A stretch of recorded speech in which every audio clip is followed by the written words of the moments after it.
What if the most important development decision the Spurs make this season has nothing to do with Victor Wembanyama?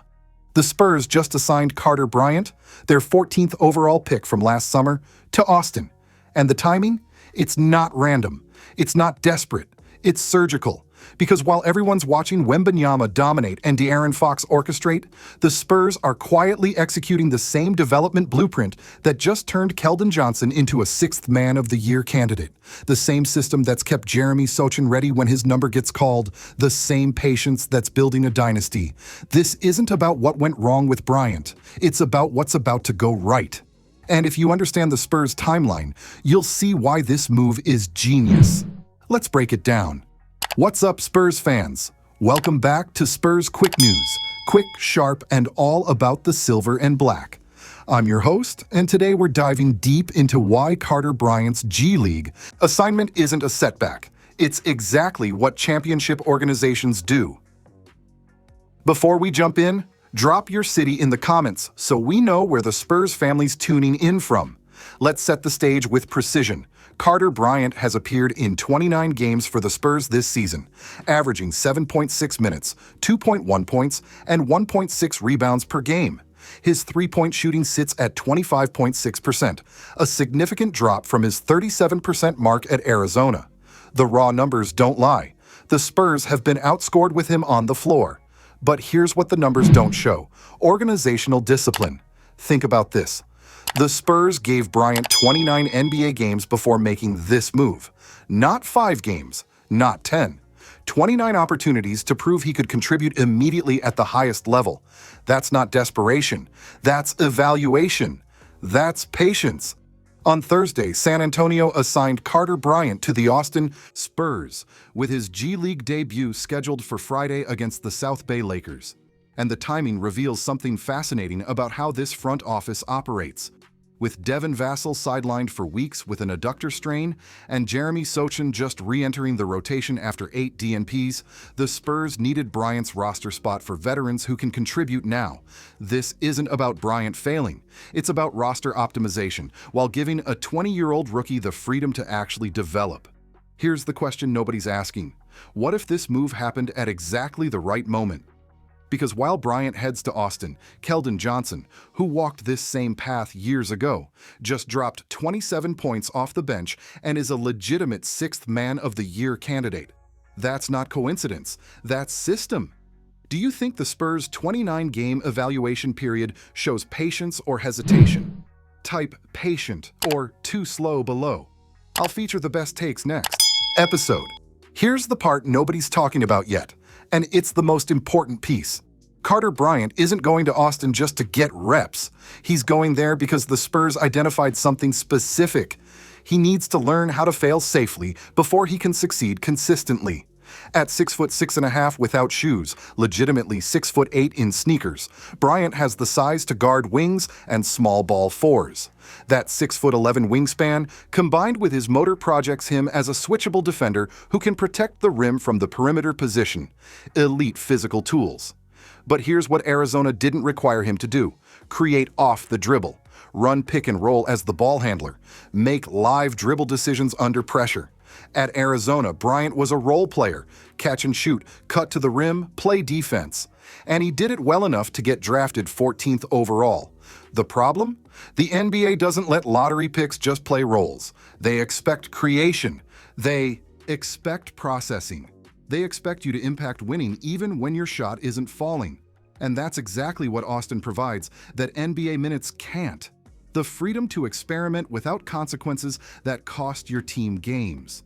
But here's the hidden advantage nobody sees coming. While Bryant's in Austin, he's not watching from the bench. He's not losing confidence sitting behind veterans. He's getting 25 to 30 minutes per game, taking 15 to 20 shots, running the offense through him in ways San Antonio never could right now. That's not development. That's acceleration. The Spurs coaching staff can work with him on specific skills: pull-up threes from the right wing, driving left against set defenses, reading help rotations on drives. They can build an entire game plan around him. Try that in the NBA when you're competing for the second seed and see how far it gets you. And just when you think this is standard G League strategy, the data says otherwise.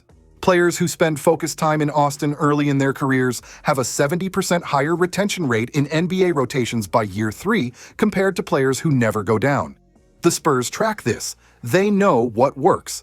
If you were coaching Bryant in Austin, what's the one skill you'd prioritize? Shot creation, defensive consistency, or playmaking vision? Drop your choice below.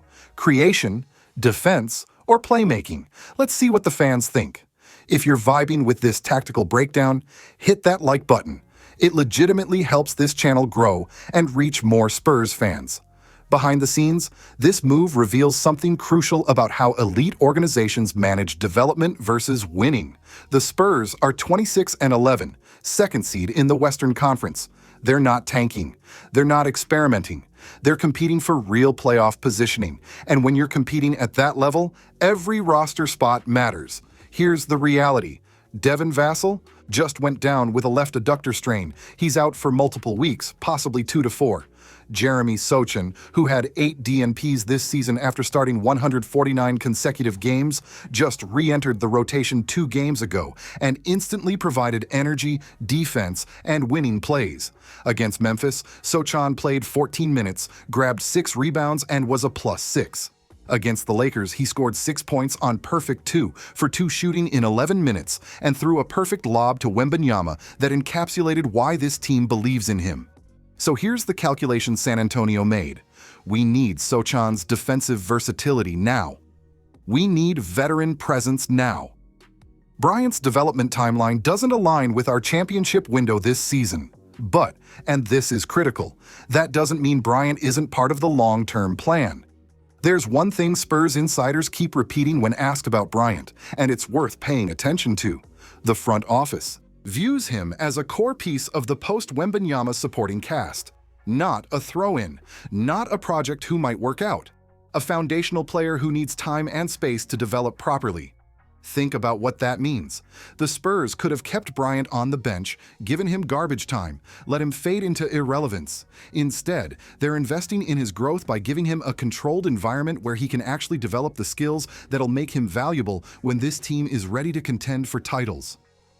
Would you rather see Bryant get 5 garbage time minutes in blowouts or 25 high-leverage minutes in Austin? Tell me below, garbage time or Austin minutes? Be honest. Let's talk about what makes Carter Bryant special. And it's not what you think. Yes, he's 6'8" in shoes with a 6'11" wingspan.